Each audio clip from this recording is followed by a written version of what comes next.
Cinema നിർമ്മാതാക്കൾ തമ്മിലെ പോരുമുറുകുന്നതിനിടെ സമൂഹ മാധ്യമത്തിൽ കുറിപ്പ് പങ്കുവച്ച് കവിയും സംവിധായകൻ ഗാനരചയിതാവും നിർമ്മാതാവുമായ ശ്രീകുമാരൻ തമ്പി. എല്ലാ തൊഴിൽ മേഖലയിലും പണം മുടക്കുന്നവൻ മുതലാളിയും തൊഴിൽ ചെയ്ത് പ്രതിഫലം വാങ്ങുന്നയാൾ തൊഴിലാളിയുമാണ്. എന്നാൽ സിനിമയിലെ സ്ഥിതി വിപരീതമാണ്. കോടികൾ കൊടുക്കണം, കാലു പിടിക്കണം എന്ന അവസ്ഥയാണുള്ളതെന്നാണ് ഫേസ്ബുക്കിൽ പോസ്റ്റിലൂടെ ശ്രീകുമാരൻ തമ്പി വിമർശിക്കുന്നത്. ഏതു തൊഴിൽ മേഖലയിലും പണം മുടക്കുന്നവൻ മുതലാളിയും തൊഴിൽ ചെയ്ത് പ്രതിഫലം വാങ്ങുന്നയാൾ തൊഴിലാളിയുമാണ്.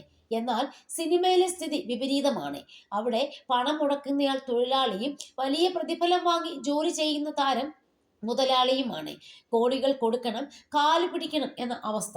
തന്റെ പടത്തിലെ നായികയും സാങ്കേതിക വിദഗ്ധരെയും തീരുമാനിക്കുന്നത് പോലും താരത്തിന്റെ ഇഷ്ടം നോക്കിയായിരിക്കണം.